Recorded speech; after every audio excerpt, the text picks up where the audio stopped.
Flight 914। ये अगर मैं ऐसे नाम बोलूँ तो आप लोगों को क्या लगेगा कि एक नॉर्मल फ़्लाइट है। जी हाँ, फ़्लाइट तो ये है कि मैंने नाम ही बोल दिया फ़्लाइट। लेकिन ये क्या फ़्लाइट हो सकती है, क्या हो सकता है इसमें? अगर मैं वैसे ही बोलता हूँ फ़्लाइट 914 तो आप लोग ज़्यादा से ज़्यादा क्या सोच सकते हो? एक फ़्लाइट है, इसमें लोग ट्रैवल कर रहे हैं, या मे बी ये कार्गो फ़्लाइट है, ऐसा कुछ है। नहीं, ज़्यादा से ज़्यादा आप सोच सकते हो कि क्या ये फ़्लाइट हाईजैक हो गई थी, क्या ये क्रैश हो गई थी, नथिंग एल्स। और कोई कुछ सोचेगा ही नहीं। लेकिन जिसको इस फ़्लाइट के बारे में पता है, इस मिस्ट्री के बारे में पता है, उसे पता है कि ये फ़्लाइट क्या थी, क्यों थी और क्या हुआ था इस फ़्लाइट के साथ।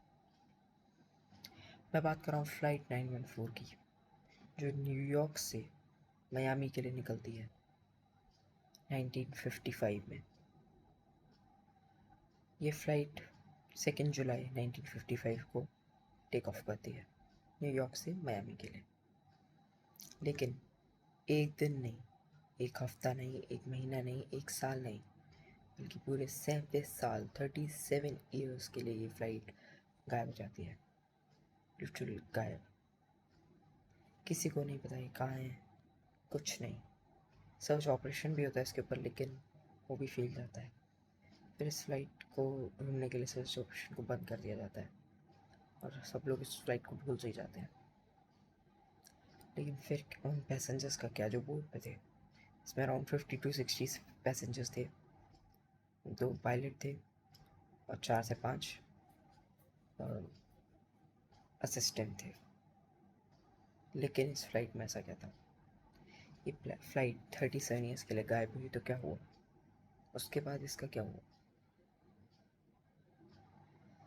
अगर हम डीपली थोड़ा जानें तो ये 1955 में 2 जुलाई को टेक ऑफ करती है न्यूयॉर्क से मियामी के लिए। गायब हो जाती है, कोई भी कंट्रोल टावर इसे डिटेक्ट नहीं कर पाता है। ये जैसी उड़ती है उसके 10 से 15 मिनट बाद ये गायब हो जाती है। किसी भी कंट्री में ये लैंड नहीं करती है, नहीं किसी कंट्री, नहीं किसी सिटी, नथिंग एल्स, नोवेयर।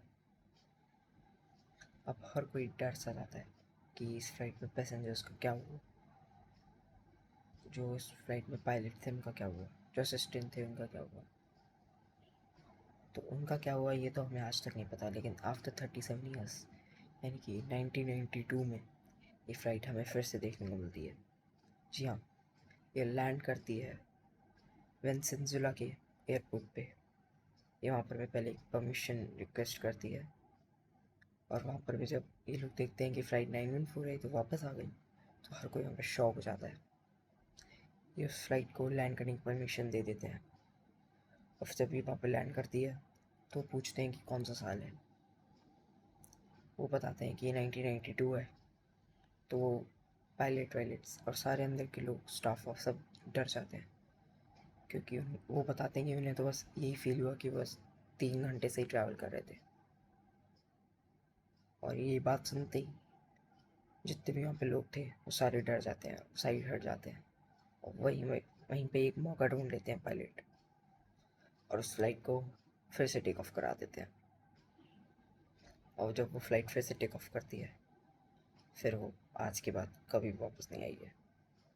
1992 में वो वापस टेक ऑफ करती है, और आज 2022 है।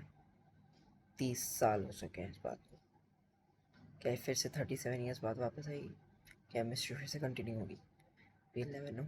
हम किसी को नहीं पता। अभी 7 साल है और हमें तो ये भी नहीं पता कि आ जाएगी, कल आएगी, नहीं आएगी, हमें किसी को नहीं पता। लेकिन फ्लाइट के साथ क्या हुआ, ये इतने टाइम तक कहाँ थी, ये किसी को नहीं पता।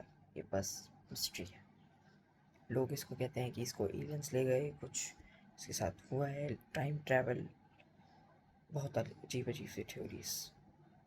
लेकिन ये फ्लाइट के साथ क्या हुआ ये कोई नहीं जानता। टाइम ट्रैवल रियल है फेक है हमें नहीं पता, लेकिन इस चीज़ से ही बात रही हो जाती है कि टाइम ट्रैवल जैसी चीज़ शायद ज़्यादा से ज़्यादा एग्जिस्ट करती है। टाइम ट्रैवल नहीं तो उसके जैसी कोई रिलेटेड चीज़ एग्जिस्ट करती है। You'll never know.